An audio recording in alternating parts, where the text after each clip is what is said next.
Good morning, it's Friday Eve. I don't think I've said that for absolutely ages. This is me in glasses. Hey. And I've had a couple of clients this week who've been very stressed about toxic people in their lives. So I wanted to talk about that because I think we've all had or have someone in our lives who is toxic or makes us feel bad about ourselves. And what I'd like to tell you today is that it is not the person who makes you feel that way. It is the relationship you've created with that person. So let me give you an example. If you have a family member who always asks you for stuff when you don't want to give it, and you always say yes, you say, oh, you know what? I always have to do these things for that person. Oh, the light's reflecting off those. And they're gone. And actually you don't. Actually you don't. So what is the story? If you can redefine how you look at a person and not say, it's the person making me feel bad, it's the relationship giving me problems, then you've got more power, right? Because you can redefine the rules of engagement. So let's take an example. You are always the person who gets asked to do something at a family function, host it at your house, bring the extra food, in charge of the booze bill, whatever it is, it's a big ask. And you start saying, you know, my sister always does this to me. She is so selfish. She is so bad. She's so this, she's so that. And it becomes about your sister, where there's nothing stopping you saying, I'd love to help out. Unfortunately, I'm booked that day.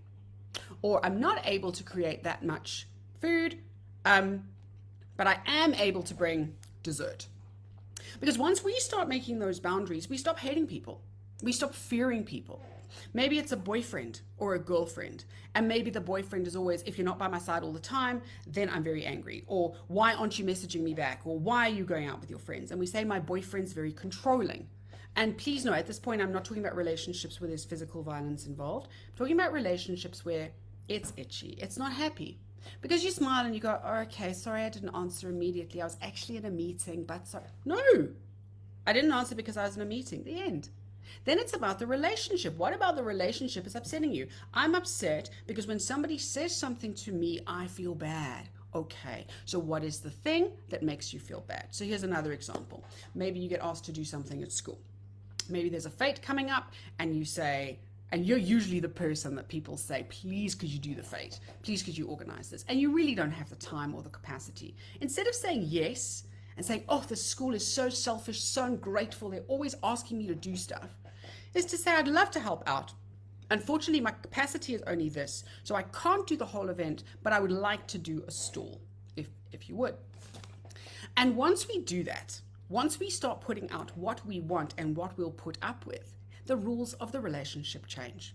So, okay, some of you are probably watching that saying, yes, but if I say that, I'm going to lose my friend or I'm going to make someone cross. And I'm here to tell you that that might happen. You might make someone cross because you've always said yes. But ask yourself, is it worth continuing to say yes when that person makes you unhappy with their demands within the relationship? Do you want a friendship where someone's asking you all the time to help out and not giving anything back? Do you want a boyfriend who's controlling you? Because he's not controlling you, you're relating to the control. And when we put up the rules of engagement, when we put up the boundaries, then it's not about that person anymore. It's about the relationship. And it also then stops the self-judgment. I'm weak, I'm stupid, I'm this, I'm that. No.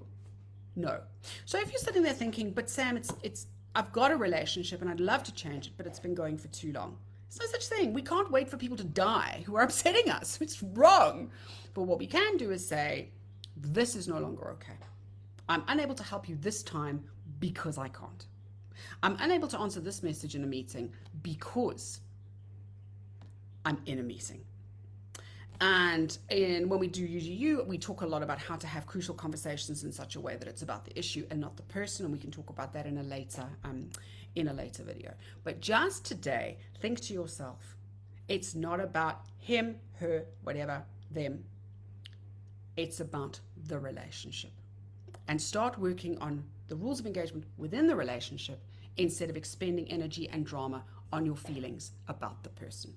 Have a beautiful day. Remember, you can get hold of me via Facebook. You can also add your email address to my contact form on my website, samcowan.coza. There'll be a newsletter going out probably beginning of the week after next.